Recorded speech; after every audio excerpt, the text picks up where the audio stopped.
All right, so hey, Caleb.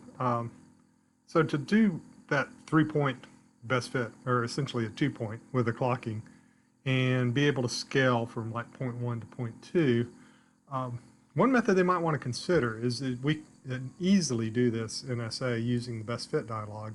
It's just a matter of setting weights on your nominal points.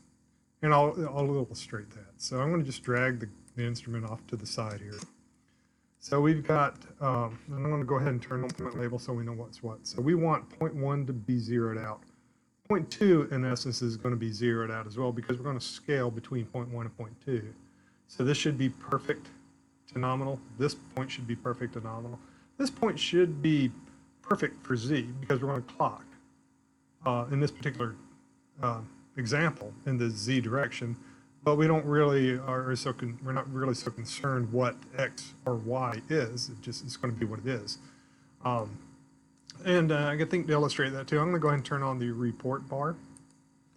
And I'm going to create a group-to-group relationship so we can kind of see what's going on with these points. So I'm going to pick my nominal group and my measured group in here. So now I can come over here and take a look at this guy. And we can see that, you know, we're miles away. Right in here, get that out of the way. So we're not lined up. So I'm going to just simply do a best fit. So we'll do a locate, best fit, and I'm going to pick the nominal group, and I'm going to pick my measured group. Now, before I run this dialog, I'm going to also tell it we're going to scale, and I'm going to let 0.1, I'm going to look at the weights, and I'm going to allow weights to hold in all three components. I'm going to do the same thing with 0.2, which is, you know, the default setting. It's just 0.3. I'm going to come in, I'm going to tell it, I don't care where you are in X, I don't care where you are in Y, but I do want you to hold Z, which is basically going to set our clocking plane that direction. So we'll fit here to here and then clock onto this point to do our alignment. And so in order to go ahead and have this scale so this fits perfect, I'm going to just simply check the scale button, hit best fit, and here we can see our results. Perfect on 0.1, perfect on 0.2.